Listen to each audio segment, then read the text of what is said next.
exciting panels coming up. Why? Because this is a panel which will let all of you startup founders know about what do investors look for in a pitch. So to do the honors, we have our wonderful moderator. First of all, I'd like to call Ravi Gururaj to come on the stage and have a seat. So a little bit about Ravi Gururaj, for those of you who don't already know him, is that he wears many hats. He's a serial entrepreneur, he's an angel investor, he's a mentor, he's a tech executive, he's been a tech executive. He is also he's also a graduate of Harvard Business School, as well as Wharton, as well as University of Edinburgh, and so extensive stellar career of more than 26 years.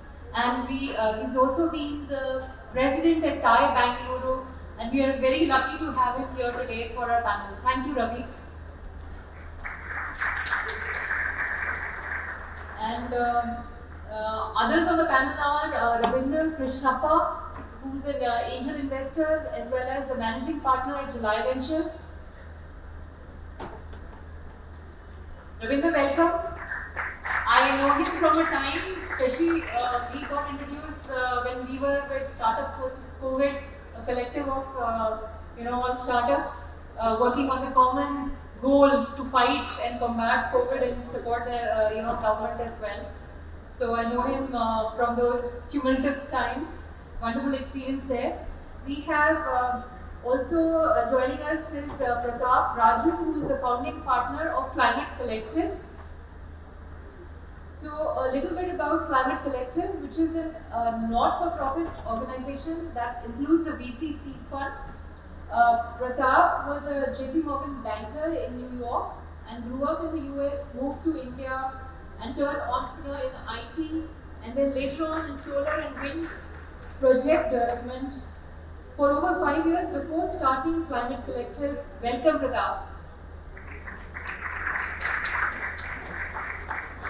We have Professor Thillai Rajan, who is a professor at IIT Madras and associate at Harvard University, co-founder of YNOS Venture Engine and Genomics Research and Tech.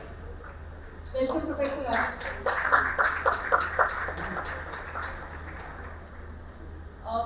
And joining us next is Anto, business head for business banking, IDFC First Bank. And we're very thankful to IDFC because they're also our sponsors, and you can very well imagine how important sponsors are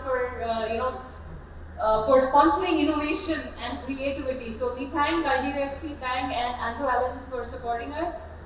And we also have Madhurima Agarwal. I'm a big fan of Madhurima. Please welcome Ms. Madhurima Agarwal. She heads the Microsoft for Startups for India, and she has extensive experience in enterprises as well as in guiding and nurturing startups in India. So thank you, panel. It's wonderful having you here. And now I'll hand it over to Ravi.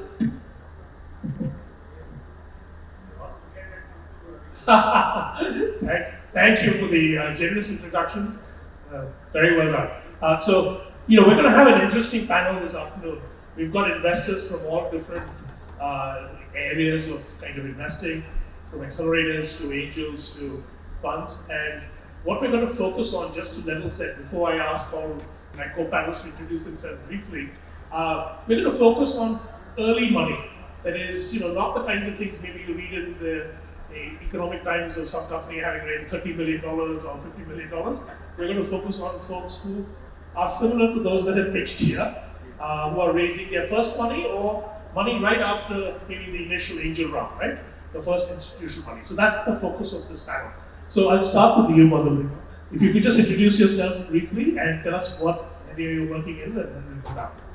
Hi, I'm Madhurima Agarwal. In my formal capacity, I'm the country head of Microsoft for Startups in India. And in a personal capacity, I'm an angel investor. I'm extremely passionate about helping startups, and that's the area of what we do both at Microsoft and otherwise. Anto, thank you for sponsoring the event, but we also want to understand what you're doing at IDFC. Thank you. My name is Anto, and I basically head the business banking division for IDFC. In IDFC, we have a dedicated startup vertical which focuses on nurturing, funding, and mentoring startups. There's a lot of programs that we do in terms of growth in startups. The latest one, we are doing a lead to unicorn along with CNBC. So there's a lot of things that we do on the startup space, and happy to be here and figure out and talk about what IDFC can do for you in your company. Great, thank you. Professor Rajan? So good afternoon. Afternoon sessions are always very difficult, but this is a packed house, and so grateful. I am not an investor, but I actually wear two hats. One hat is as an academic. I have been studying how the ecosystem has evolved over time. So I've been kind of watching by the bylines and then looking at who are these investors and what kind of startups they are investing. So that actually gave us access to a lot of data. So we kind of look at a data-driven aspect to investing in the Indian ecosystem. The second is we do a lot of research, and the research is also giving a lot of insights in terms of what do investors look for when they make investment decisions. So these are the two things that I have been involved with. Thank you. Thank you. And Pratap, brief introduction to Collective, Climate Collective. Hello. Hi, I'm Pratap Raju. I run the Climate Collective. We've been running cleantech accelerators since 2015. In fact, about 63 accelerators. And it's really great to see some of the startups who have either been part of our programs, sometimes from 2018. It's the one trait I really appreciate of entrepreneurs: persistence in the cleantech space. It's not an easy space. I want to thank everyone for persisting. We, besides the accelerators, we have a fund, Climate Seeds Fund. We do run also pitch events for even pre-Series A and Series A, and we're about to launch a pre-revenue startup platform called Climate Seeders Club for those who are pre-revenue and looking to raise up to 1.5 CR. So look out for that as well. Great. And Artha, you're an experienced Bangalore investor. Tell us what you're up to now. Yeah, sure. So currently we run a small fund called July Ventures, early stage, first institutional check. That's post-COVID. So most people know me from having done this for a long time. Been brought up in Bangalore. Very early startup, way back in 94 was my first startup. Second round was entrepreneurship in terms of an incubator, 2003, Erasmic, and another startup till 2010. 2010 to 2016, I did about 25 odd angel investments. So I think carried both those things. Focused on education, so I kind of tag myself as entrepreneur, teacher, and investor. Great. So let me start out with you, but before I ask questions, I want to warn the audience, we want questions from you all. So we're going to come after about 15 minutes of our panel discussion to questions from the audience. So please just jot them down, get them ready, and we'll get the mics out there, okay? So Ravi, what is the perfect pitch for you? What causes you to want to kind of take the next meeting? Let's go down the line and just tell us what your hot buttons are, what really makes you want to say, wow, I want to meet this team, I want to proceed further. Before I start that, I think a big round of applause to these 10 for a very, absolutely, very different reason, right? I've done a lot of pitches in the last 15, I've listened to a lot of pitches. What I sensed today was a sense of pride, of having built something, right? And that is very, very important. So all of you who stood up here and said, we have done it, the Made in India, the sense of pride, I don't know how many you felt that come through. I felt it kind of oozed through all of that. So congratulations, I think that's a fantastic piece. So what really takes my breath away is, one, the ability of a founder to be able to convince people that they know there's a need, they need a change, and they are the change makers to the world. And the ability to not just convince you with that, in a deep sense that I know what I'm doing is right for the world and right for me. And also this ability to share that vision and have everybody kind of join in on this vision. Again, a point to some of you who said, come share my vision, right? Saying, look, I haven't heard this language. I've been doing this for 15 years. I haven't heard this language before, and I think it's one of the best outcomes that we can have in India, that people are having this audacious vision and they want people to be able to come back and join them in their journey. I think that's beautiful. That to me is a key change that we are seeing. Not just what takes my breath away, I think what I think is going to drive a lot more of the future in this space. Right, so you're driven by vision then, right? You're going to buy into the vision. How about you, Pratap? So I do work with a lot of early stage startups, and in clean tech there is not hardly a startup working in a non-billion-dollar potential market, right? So one of the things when you start talking about startups at an early stage is are you a business? Now maybe the market's big, but one thing that really impresses me is I know my first customer. If you can show me how you sell to someone today, or the next few weeks or few months, you can show me that you understand what they want. You can show me, for example, clearly your value proposition. Most of us as clean tech entrepreneurs, we have technologies with many use cases, many customers. It becomes often generalized when you talk about getting that customer. I saw it in some of the pitches where there was an elucidation of use cases specifically for a specific person. I think when we start to really think about, I can sell to this person as an investor, I'm impressed that you're thinking you're not a technology, right? You have technology, it may be amazing. You're not trying to save the world, everyone is saving the world when they're generally clean tech, but you are becoming a business. You're thinking about the customer, taking that customer-centric approach first, even if it's the smallest segment. Sometimes I see people think that it makes your business look smaller. In fact, it impresses me that you can identify that niche, that segment that you can sell to, and identify why your specific solution adds the most value. So I would take that angle of really how you're selling today to a specific customer as a way to kind of show your business, and you're not just a technology, or you're not just in fun. Got it. Thank you. And Professor, you see lots of startups. You probably see a lot of student teams as well, right? Right. And you're analyzing a lot of data. So what is it that we have to show you as founders to get past your first smell test or whatever? Well, interesting question. I also need to briefly mention about the platform that we have, which is YNOS. So what we observed, the first thing is, what do investors look for in a pitch? It depends on what is a pitch, right? So if the pitch is a business, for example, if it's sustainability related, which is one of the main focus of this year's theme, they look things that are different as compared to the routine, let's say a technology venture. So there's a big difference in terms of what investors look for in the pitches between these two types. Second, if we look at investors, right? If, let's say, for example, you make pitches largely, let's say, for angels. Right? So angels, there are about, when we track about close to 8,000 angels. Out of these 8,000 angels, about 10 to 15% is what they're investing in sustainability related ventures. Right? Not also the majority of the angels, which is really looking at the mainstream, and those that are making an investment in sustainability.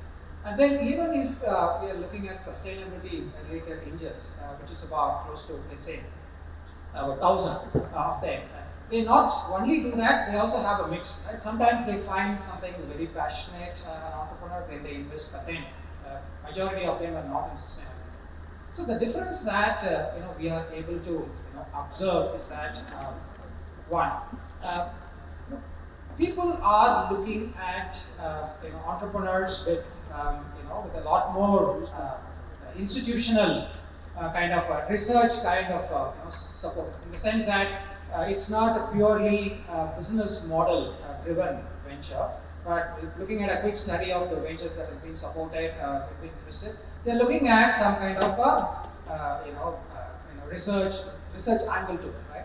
Or institutional angle. And for example, is it an academic institute that is involved, or are the promoters having a very strong background in technology or in specific domain area. So those are some things that we were able to observe. And it's also important as far as the investors are concerned. They are really those who have made significant successes in their earlier, the conventional entrepreneurship, but now they are kind of gradually turning towards impact and sustainability and supporting this. Right? So we also have to bear in mind that many of them are not really looking at quote unquote great financial returns, but they want to really make a big difference to this world. So they want to really look at supporting a cause. So they would like to see entrepreneurs, again, based on inference that we can look at from data, they want to see the entrepreneurs wearing the passion on their sleeve. Right? They want to be very passionate, very committed to a cause, being, I think he talked about persistence, being able to survive longer periods, make a lot of sacrifices in the entrepreneurial journey. I think all of these things, should be coming out of the picture. Thank you. Great, thank you. And Anton, what is the bank looking for in a startup pitch? Do you see one? Yeah, so one of the key things that we look at is obviously the problem that the promoter is trying to solve, the problem that the company is trying to solve, and to that extent, in today's pitch, it was absolutely fantastic to kind of see the size of the problem that an individual company is trying to solve. I think that's a very critical thing that we look at. Having said that, obviously a bank is quite different when it comes to, there are some very key differences because from an investment class, we would probably be the most risk averse because we basically have a fiduciary responsibility to a set of depositors with us who look at us as the most risk-free investment. That's why they raise deposits with us. And therefore, obviously, our investments will reflect that. Having said that, like I said, the problem that the startup is trying to solve, two, obviously, one of the key things that we look at is established product market fit. And when we say established product market fit, we would probably want to have an institutional investor already backing the company up, which means the proof of concept is already there. And there's one round of funding which is already done by an institutional investor. That's one thing that we look at. And one of the metric, and I've been in the business for quite a while, at least in the SME space, and I've seen the way it typically has evolved. Typically, a banker will look at, we used to look at 3 years balance sheet and financials and all that. But one critical thing that has changed in the startup space, at least, is that we no longer keep EBITDA as a metric. We look at now companies which are loss-making, but typically what we also look at is what is the cash burn to the investment which the company has raised. That's a critical metric that we have. So that's something, which means that in a scenario where earlier we used to be absolutely no for any company which is making losses in their P&L, to now a situation where as long as there is a cash burn, which is as long as there is capital in the business to support the cash burn for a certain amount of runway, which is what we have defined as a risk tolerance, to that extent that we kind of look at. So these are, if I want to see 3 key things that we look at.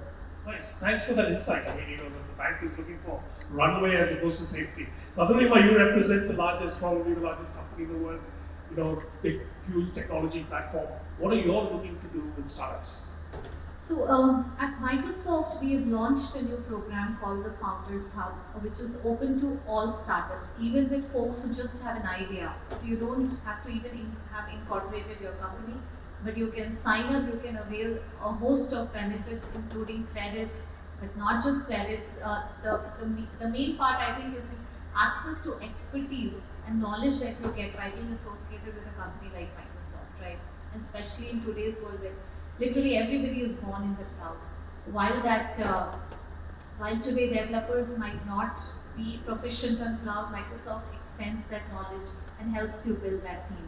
So the investment is not just a financial investment, but it is more about helping startups succeed across all stages, right? So that's what we do. And to your question around what do we look for in a pitch, right? I think personally, what is most important is clarity of thought from an entrepreneur around 3 areas: the what, the why, and the how. The what is the problem that you've set out to solve for. There has to be focus in it. You cannot boil the ocean. So the what has to be clear. why you are the team that is best placed to solve for this. Today, and some of you might disagree, but ideas are really dime a dozen. And only people who can differentiate will really rise to the top and succeed. So why is it? What is your unfair advantage that will help you succeed? And then the third, how. It is extremely important because it is the how that will help you translate that vision into a reality. So if I put on my investor hat, then this is very important. You should know what you're solving for. You should know why you're the best team or the best person to solve for it, and what or the how of making that happen, making it a reality. Great, thank you. That's great. Now to summarize, Ravi says he wants to see the vision. Pratap, you want to see kind of where the money is, the customer is. I think Professor, you want to see the impact. Some of your investors want to see impact. Plus, you want to see the technical chops, right, in the team. I think you made it clear that you're looking for runway and some level of risk mitigation. And I think the why, what, and how is great. I mean, that's fantastic to start with. I'll get the audience to jot down their questions, but before that, I want to do one rapid fire round, right? Ravi, starting with you again. What do you want to include in the first pitch? You've got 5-10 minutes. You've got an investor. It's not a pitch like this. Let's say you're sitting in front of an investor in their room.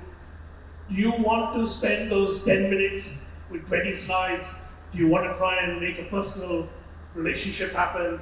What is your goal for the end of that first meeting? And assume it's like a 15-minute meeting. Is this what you're asking from the perspective of an investor? Of a founder. Yeah, I'm only asking from the perspective. So I think we kind of covered what phases you go through. As an investor, you're obviously looking for what the problem is, where the depth is, right? So my presentation of vision was, what's the first thing that you're kind of starting to work through, right? And if you think through that process that went through, let's assume you had to encapsulate that in 5 minutes. First and foremost, you need to do a bit of research, and this is something very important that I think we need to pass the message. So whatever is said today between all of us, I'm sure it's not, right? You'll find enough and more of that information available on the net with enough gyan around on what to do, how to do. I think one of the pieces that I find where we still lack is this drill down and doing a bit of research on who you're meeting and what ticks that person. What is it that is so interesting with that person that you need to go and create a connect for? So then let me add one question to your thing as you respond. How do I get that meeting with you? Yeah, so best is to get a reference, right? Best to reference somebody, and the best reference is more than somebody else who's funded or somebody else who knows me socially. To me, the best reference is one of my university companies says, hey, you should talk to him, is my biggest point of reference. I'll drop everything to listen to that because I believe that if I've invested in a person and that person is giving the reference, that's a stronger reference than a social reference, right? Because you have to think about it, right? That's the generation who typically would have invested with somebody with that age profile, with that kind of thought process. And if somebody says, I trust and believe in this individual's ability, to me that's a big deal. The direct answer to the question. Having said that, I think this bit is very important.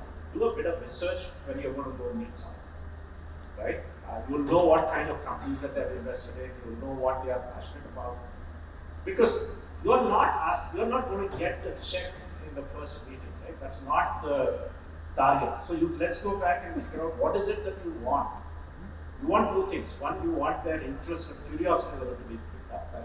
Let's say, hey, this is something that I want to think through. I want to meet this person again, right?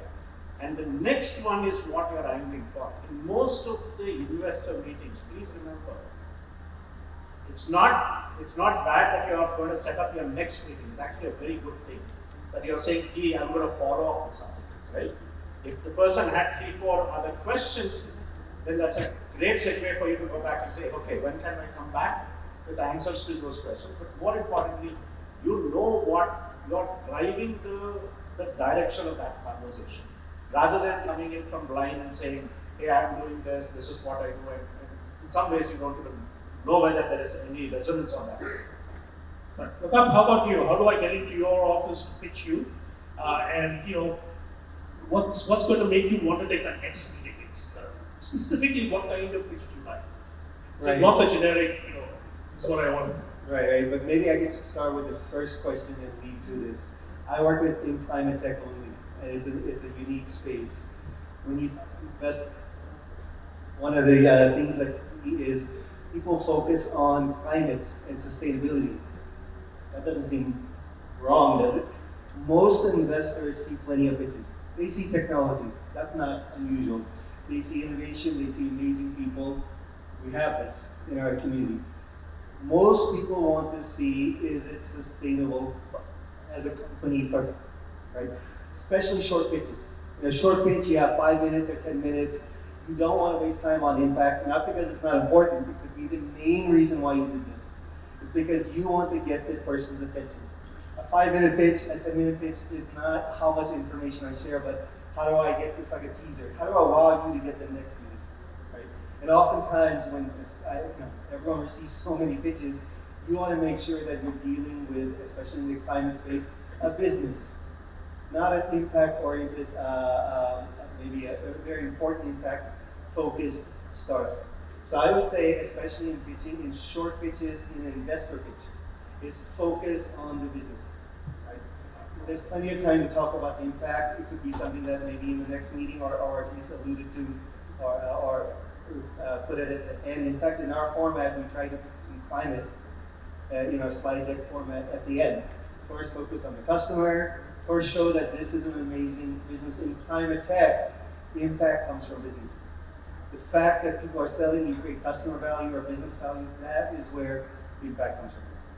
So you want to see the impact right up front in some sense. Well, no, in fact, I want to show that it's a business first.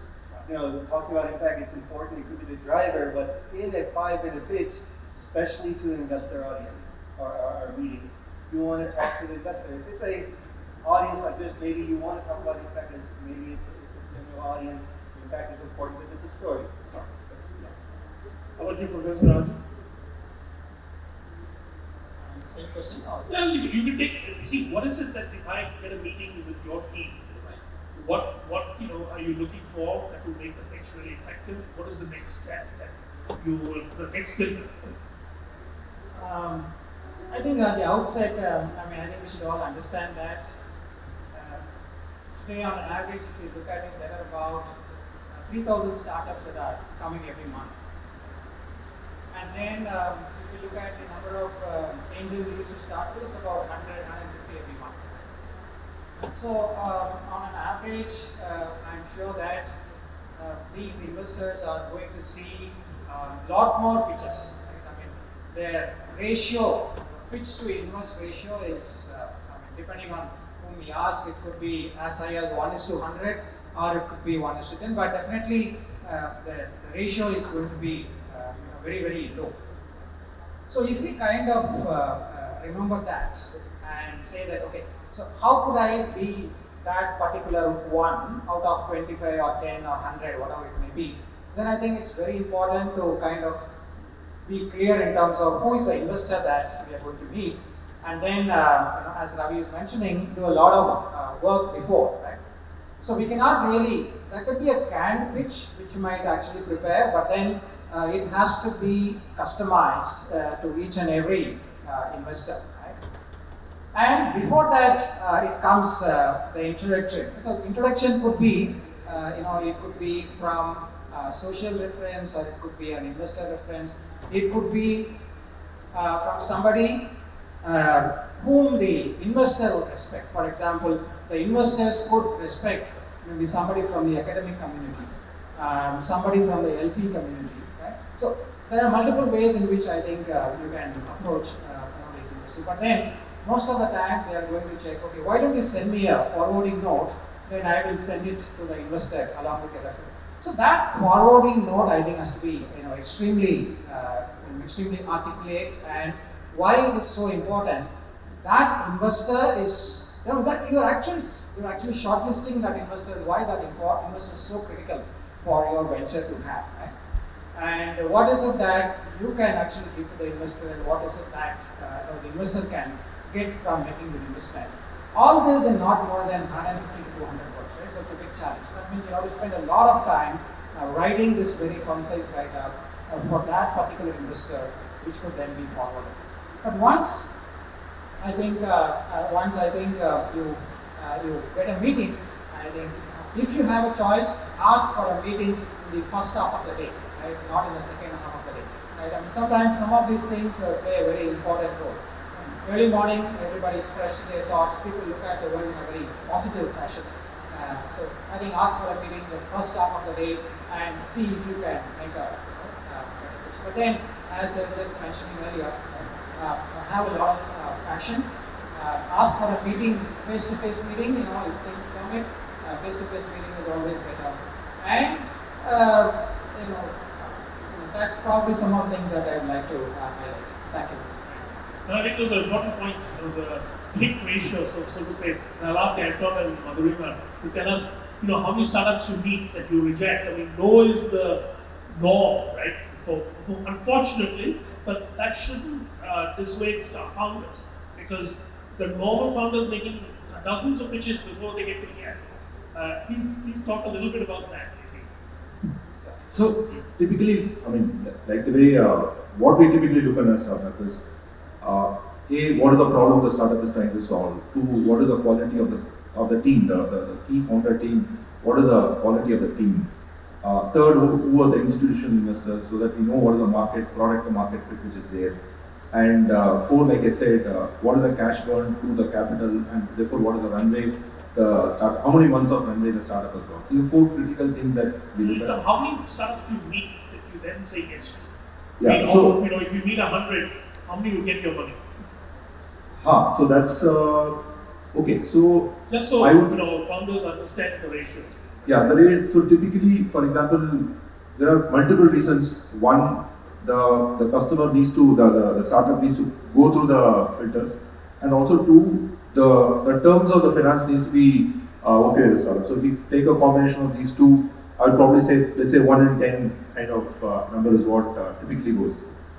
I'll come back to you, Ravi, just one last. So, if a startup is approaching Microsoft to avail all the benefits, not the financial investment, but the investment in kind, by going to startups.microsoft.com, 80% of the startups get all the benefits. Right? If I have to put on the investor hat and say, how many pitches I make a angel investment in, that's about 2 out of 100, and that also would be, on the optimist side, like if I hear really good pitches. But my insight that I have seen as an investor now after working with many entrepreneurs is that no sometimes is a good thing. If you follow up and understand why the answer was no, and then work on it, right? And also, all the time, it's not about you. Sometimes, as Pratap was mentioning, it's about the match. If you are a startup that is in an area that the investor is looking to invest in, yes, that's the first filter. But if you are, let's say, in a sector that the investor is not even interested in, however good your product or solution will be, you'll get to hear a no. So, take the no with a pinch of salt, understand the reason behind the no, and then, define your strategy so that the next time, or maybe the next to next time, you get to hear a yes. So those are sobering numbers, 1 in 50 or so that you'll actually invest in. But that's the norm, right, Ravi? Yeah, so 2 points. First, I think we have to differentiate between pitching to an institution versus pitching to an individual, right? As Madhurima said, as an angel investor, she probably does 2 out of 100 kind of a structure. Now, the reason for that is, as an institution, you have certain, whether you put it out publicly or not, there is some thesis, right? And that thesis has slightly more details to it as compared to an individual investor. Because an individual investor, when I was an angel, I would take a few punts just because I like those things, right? You don't typically see punts being taken from an institutional investor. I think you have to understand, which is why I said when you're going and pitching to somebody, understanding what is the case. Is it a collective decision or is it an individual's check that you are asking for? Very different way of approaching that market.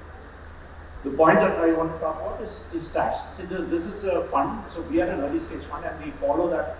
I have a complete CRM system that we track and we measure it because we want to look at our responsiveness.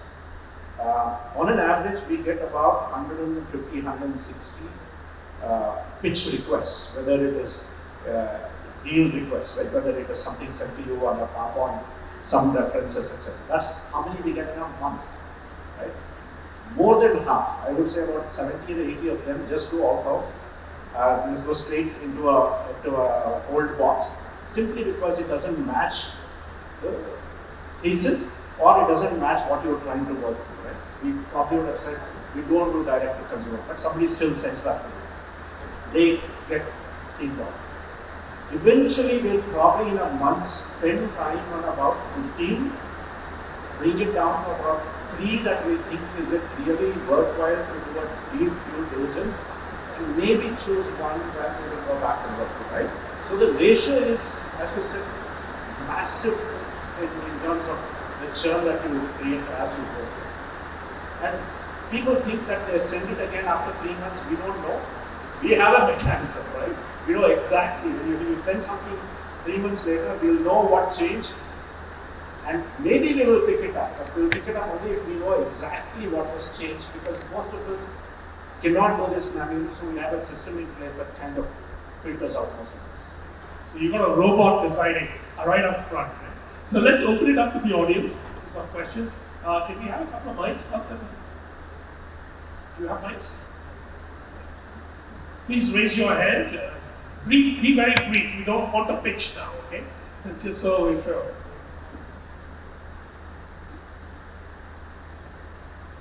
Hello, very good morning. Good afternoon. Again, it's a second half. I think we are all in a good mood, right? Like, is it a good time to pitch? No. But I'll take within 1 minute because I love the point which Madhuri put in. What, why, and how. I probably heard of this in my early school days of encyclopedia. WH. So, we were all speaking about investor perspective and pitcher's perspective, right? So, to answer what if there is a platform which can connect the investors? That's the question itself. So, there's a platform which can connect the investors to the pitchers in a single platform. If there is a single platform where all the investors come in and say which domain they are, and there are pitchers who put their pitches and you choose from that. And that's why we also get platforms to put our pitches, and that can be easily accessed by the investors. This is an idea I'm giving. So we can create a platform. This is again a pitch, right? And finally you asked how. How do you do that? We can do it through a platform. Why you do that is because an entrepreneurial idea to come to real existence. This is why we do that. Great. Thank you. Thank you. So the suggestion is we should have a platform. I think we can go back with suggestions of several platforms that already exist that they can use. Yeah.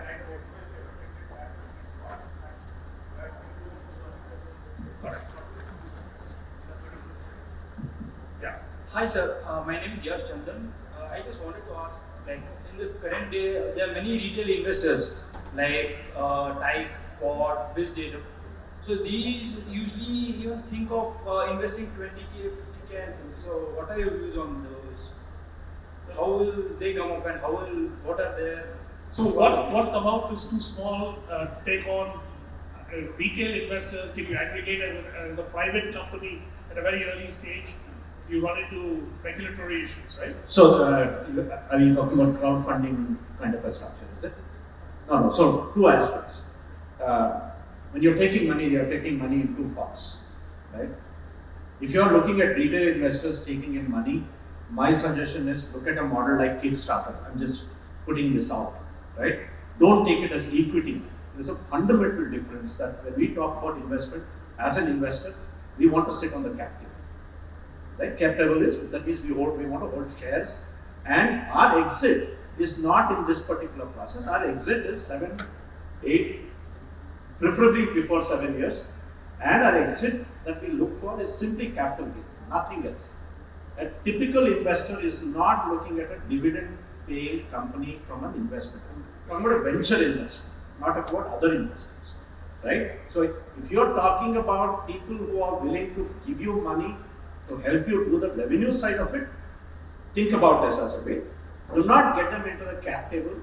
Do not get, I would even recommend, do not take anything less than a couple of lakhs, at least minimum 5 lakhs into your cap table in the early stages, simply because, by the time you're done, 15, 18 months, your cap table is screwed up and then you have no going back. Yeah, it's very hard to restructure and all that later, especially if you get successful. Next. Yeah, go ahead, sir. No, sure. So I'll just take a minute to this question that talk about smaller investors. So broadly, if you look at investors, you can categorize into two categories. One is, professional investors who look at making angel investments as a very serious activity. They say that I'm going to make 5 investments in a year, very serious professional investors. Then we have another category called vocational investors. Vocational investors are those who want to dabble because they see everybody else doing it, or they think that there are some people who have good ideas in their own circle and so they want to make an investment. Right? So many of these smaller investors who make such investments tend to be, in my view, occasional investors. Right? So occasional investors are very important because in India, if you really look at it, 85% of them are occasional angels. Right? They just invest because somebody comes in their circle. So for them, what they look for is very significant, right? They don't look at the good pitch decks and all these things. Secondary, but then they primarily look for trust, right? How do I really look at a person? Is that person trustworthy? Because I am not a very professional investor. If I invest, will that person be able to take care of my interests? Ensure that they could do good in the eyes of the business and all that, and then so that's the kind of. So when you're looking at an investor, you might have to look at what kind of investor. Is it an occasional angel, or is it a very angel investor who is having very serious, investment program? That matters a lot. Thank you. Hi, my name is Fauzan Haq. I'm one of the top 10 contestants, top 10 startups here today. Our startup name is Sunbird Straws. We make biodegradable drinking straws for coconut leaves. So my question is, as a startup, do we actually need to take funding? So I'll explain this question. So let's say I have enough funds to run my daily operations. Right, you get the question. I think, Madhurima, do you want to take that question on bootstrapping your startup to success and not have to get into all this funding and investors and all the best that might bring you?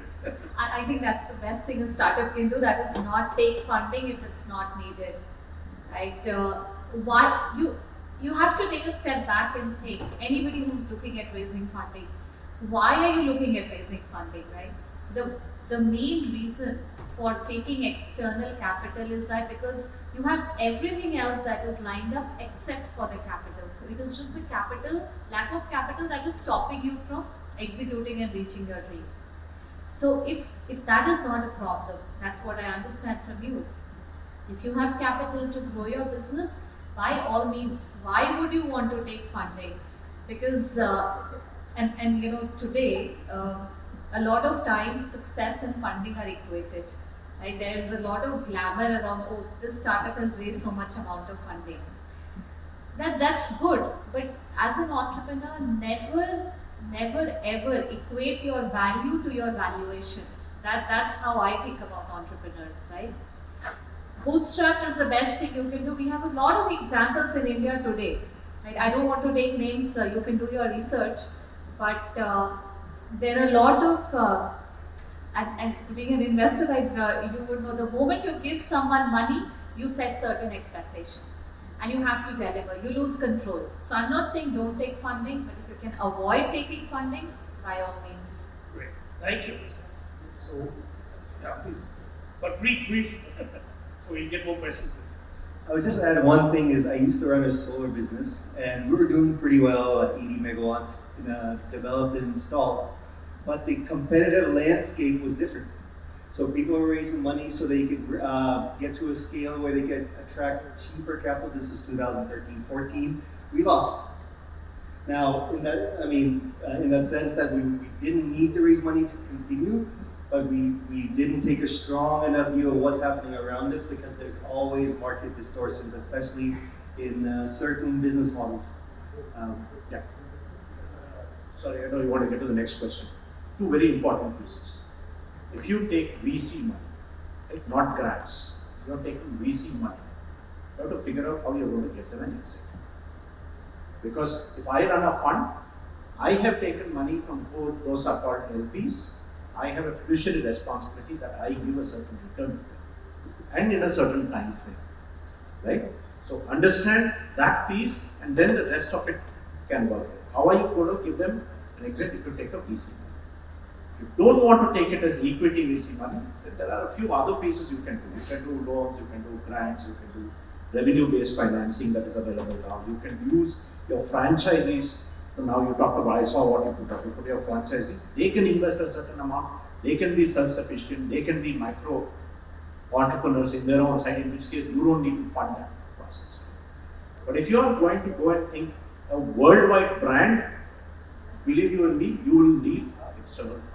Because the kind of spend that the world expects today to create a brand is very different than what it was, in the previous. And that said, I think in today's world, there's more opportunity to bootstrap than ever before, right? Also, and reach a worldwide, you reach a worldwide that money, right? That you can do very, very quickly. Absolutely. Right? The options are available. So be very judicious in how you're going to, who you're going to take the money, and how is that going to be put to utilization.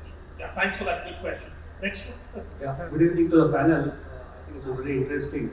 I heard Ravindra talking about the exit plan of 7 years minimum to after funding, going into exit. I want to understand from the panel, from your wisdom that you have been in the business, when should an investor, probably taking from his example, who's bootstrapped, when should he exit or when should he stop saying that no, this is enough? Talking about perseverance. When does an entrepreneur say stop?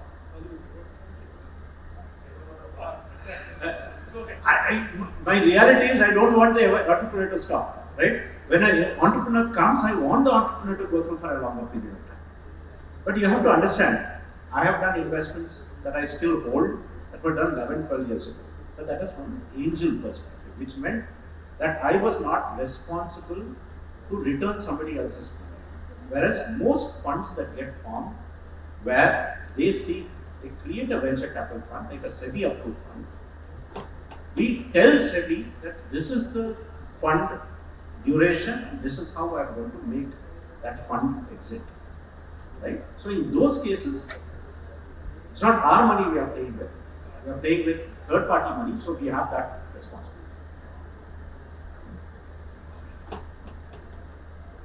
So it's difficult to answer the question, but let me give you a statistic.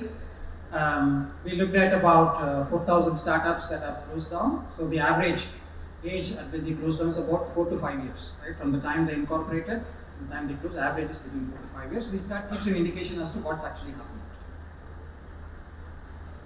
I have two correlated questions. The first question, when I first had an idea in my head and I went to, it was an investment company.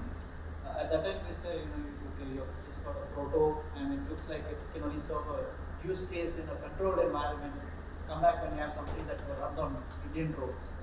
So I did that 3 years later and somebody else sent my question to the same person. But the person said, no, he came to us the time 3 years ago and ignoring what has happened in the last 3 years said, we're not progressing this, even though I know that they're in space. So my first question is, any idea why it's up there? And second question is, what are some of the red flags that investors have seen in entrepreneurs? Just so that I'm sure I've not committed any of those red flags. Okay, so I think that's a good lead into a good question for all of you. What is kind of your pet peeves or what throws you off of the entrepreneur, not wanting to kind of go further? Yeah. So see, in terms of pet peeves, I would again say if I see lack of clarity, if I see that the entrepreneurs wanting to do too many things at the same time, and there is lack of focus, that's a huge red flag for me. And if the second one is that if a good team is not in place, right? I will bet upon single founders, but at least they should have a vision of how they are going to build the team as they go. So these are the two things. On that? Or shall we go for another question? Go ahead. I wouldn't call it a pet peeve because I know this is a hard thing, setting up a startup and raising funds. I've already been successful in raising funds in my startups, so I know it's like on that side. One thing that I do look for as a signal or a red flag is the startup doesn't really know what to do next, the next few months. They have technology, they need money, sometimes it's to survive. They have a vague plan, and this vague plan is what people can work on without money. Market research, talking to people, etc. This is, I wouldn't say laziness. Sometimes everyone is juggling so many different things. I understand that as well, but I would really be turned off if someone said didn't come prepared those next 6 months or 12 months after they're asking for money. So he took the word. I'll draw it down to one single piece, which is laziness, either intellectual or the ability to go and talk to customers, spending time on the field and not thinking through, right? All of them are different forms of laziness where you think, I know this, without going deep enough to go back and learn. If you're Very serious, important point. I mean, what is the credible plan if you are successful in this first phase, right? Yeah. Hi, my name is Kaushik. I'm the founder of a health tech startup called Smile, which is a patient-centric digitalization platform.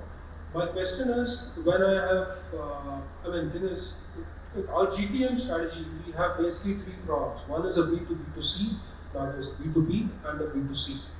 And for creating maximum impact, we decided to go ahead with a B2B2C. And of course, investors who are B2B focused, they say, what's your revenue? And we are early stage. We have got very little revenue, yes. So that market validation is done, product market fit is done. So that's B2B, they look for revenue. B2C, they just look for actually viral growth. So for B2B2C, what is it that as an investor you look for? And if you're looking for both, then in what mix? the answer is in your question and the way you termed it, right? In B2C, you look for virality. In B2B, the one that you're looking for is how quick and how fast is your conversion for each B2B, right? Because typically B2B takes longer time to convert. Your sales position takes longer, right? For you to go in and pitch. The larger the business, higher is the inertia for conversion. They don't convert quickly. You'll see large Indian companies take 6-8 months to make that decision. So in your case, if you're doing a B2B2C, it's a combination of those two.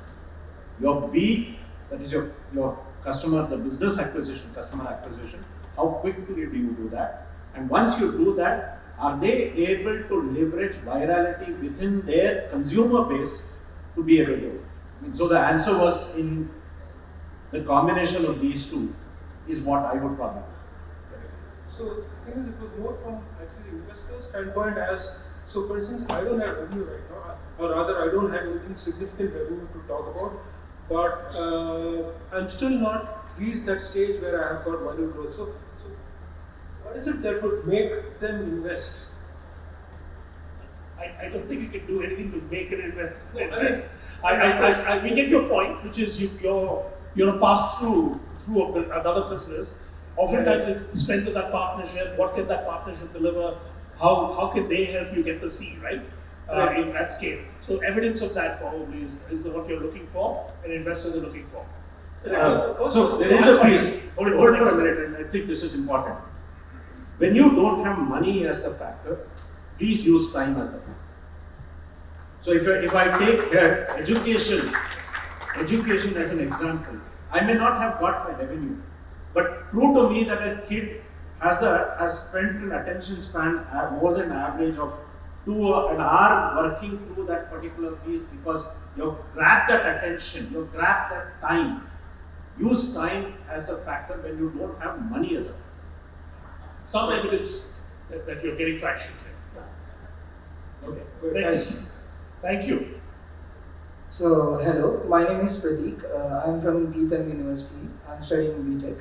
So, me and my team are currently working on solving the problems in retail industries.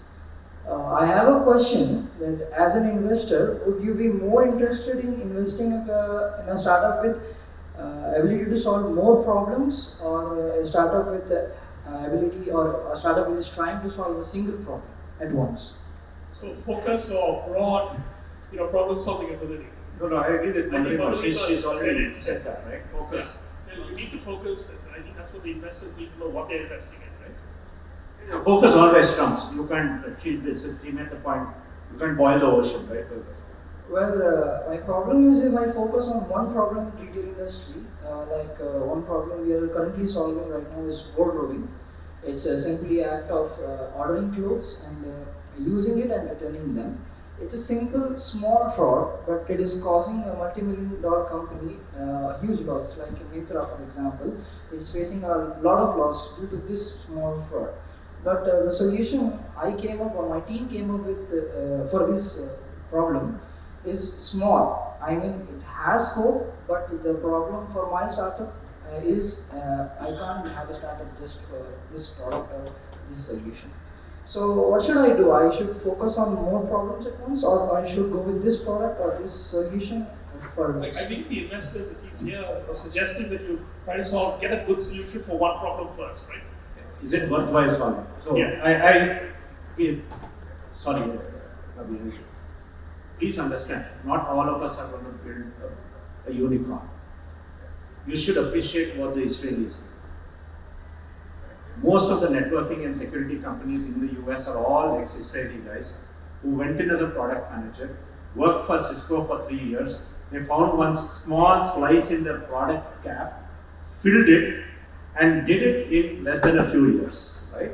There is that model that works. We all think that we have to make a unicorn. Please, not do it. It's not possible. Right? Is it a worthwhile problem to solve? Then I'm sure the focus comes on it. Next.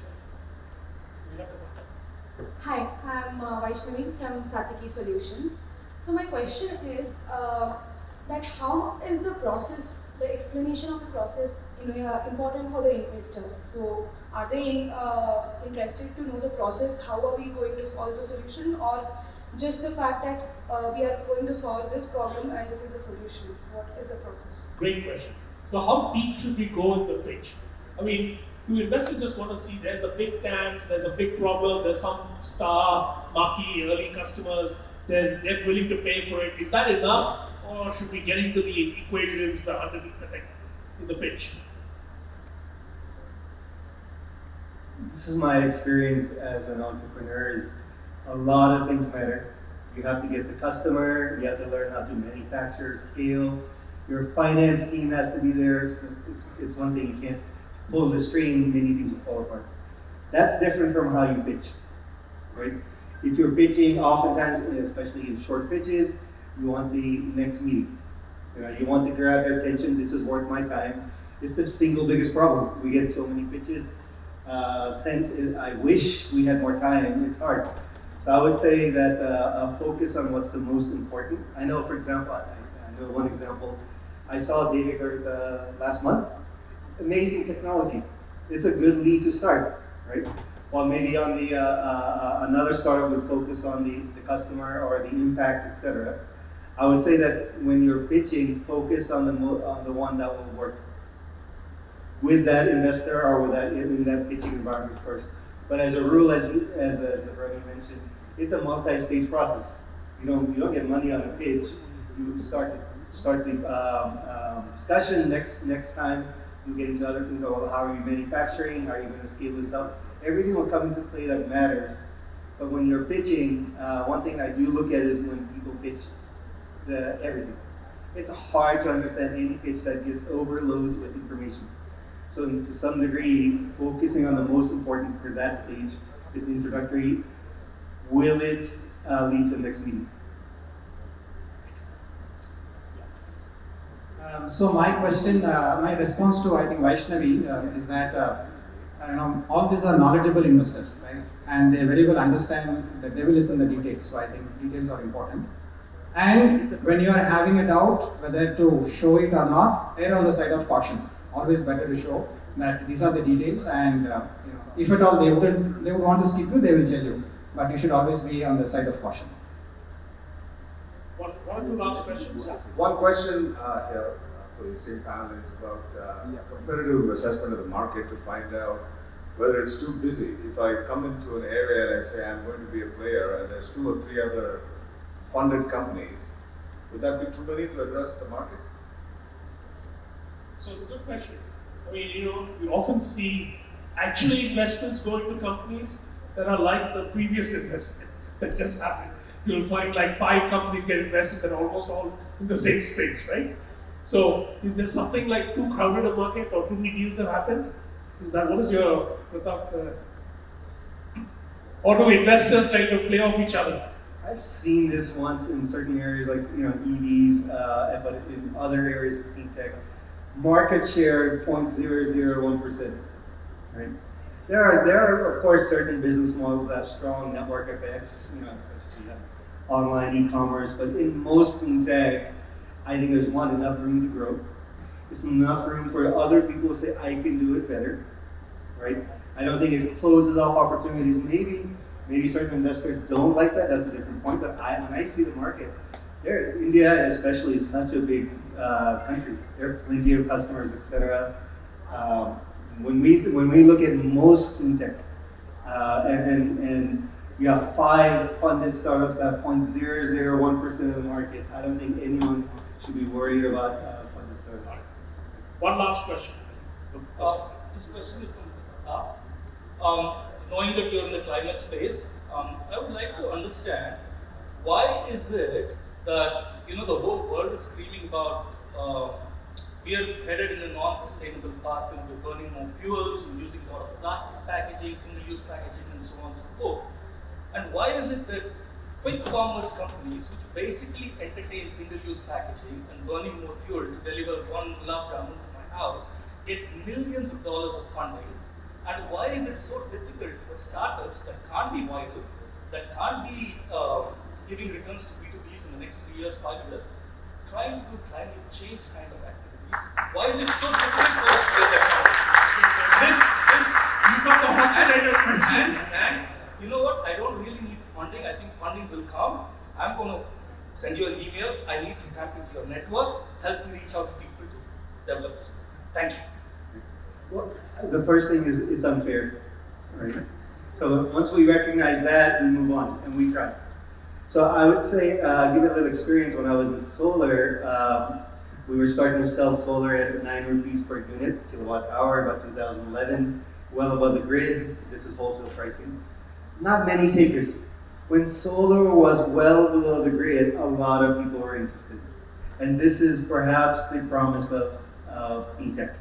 Right? It's not CSR-led, it's not government-led. If we can innovate and create solutions that are profitable if you're B2B and of interest to a customer if you're B2C, then we may see these same avenues for growth as well as funding to support it.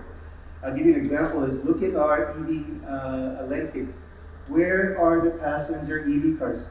We see them in the US. In India, we don't have the subsidies for EVs for passenger cars. We see growth and funding from investors in business models, shared fleets, retrofitting autos to be electric autos, because these make money.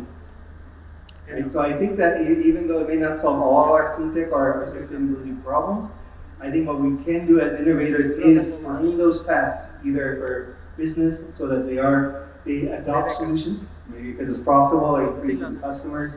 If it's consumers, it's of interest to them because it's tap into unmet needs. This is not this is the same thing you would do in any startup sector, not just impact sector. And I'm going to have Madhurima close us out with some last final insights for the founders of the room. So I think a lot has been shared, and I'm sure all of you have taken notes. My final words to you is, as founders, don't be disheartened by the no's. That's the first thing. Always keep that in mind. If you are convinced that you are onto something that will change the world, you are the right person to do it, and you will be able to, mobilize whatever resources are needed. Just do it. Persevere. That's one of the most, admired quality of entrepreneurs. That's what makes a person an entrepreneur. So do that. You need to reach out to investors, as was shared earlier. Please, find someone who's already got an investor that you're looking for. If you don't have that network, don't be disheartened. go on LinkedIn, reach out to people. I have seen magic happen through connections that have been built just on a single conversation or an introduction that's happened on LinkedIn also. Having a network is great, but that's not going, not having it is not going to stop you from being successful. And be very aware of who you are pitching to. If it's an angel investor, if it's an institutional investor, research them. Don't waste your time by pitching to someone who's not interested in the area that you are pitching in. So do that research. That will save you a lot of time. If you feel that somebody is just giving you repeated meetings and nothing fruitful is coming out, maybe that's a red flag for you to notice. Right? I'm just throwing that in. Sometimes it's okay to step back and stop investing more time in an investor. And entrepreneurs can create magic. Only they have the power to change the world. So the power is in your hands. Use it wisely. Thank you, Madhurima. I think she summarized the session perfectly. Thank you very much. I think wish you all great magic. All the investors will be around, so please feel free to buttonhole them a little bit if you want to talk to them. Thank you very much. Thank you, Ravi, for that. That was such a engaging panel discussion today, and thank you to all the panelists for a wonderful insight into what the investor looks for. And now I'll request Madan to also come, and we have little mementos that we want to also share with you. So, hey, thank you so much. That was a fascinating conversation. Okay, so here is something that we need to announce. All of you voted. I just got 145 of you logged in. We got 92 votes for the pitches. So it's time to announce the Popular Choice Award, and it goes to Devik Earth at a score of 9.1 on 10. So congratulations, Devik Earth, and maybe we can have Ravi if we can do the honors of giving him the, and we can all step up. Congratulations.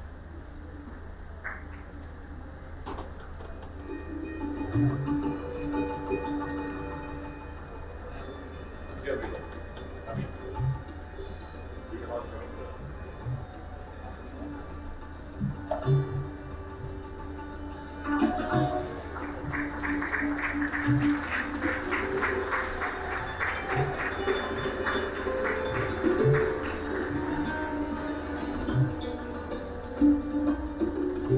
So congratulations all, and Ravi, can I request you to just hand over a token of our love and appreciation to all the panelists.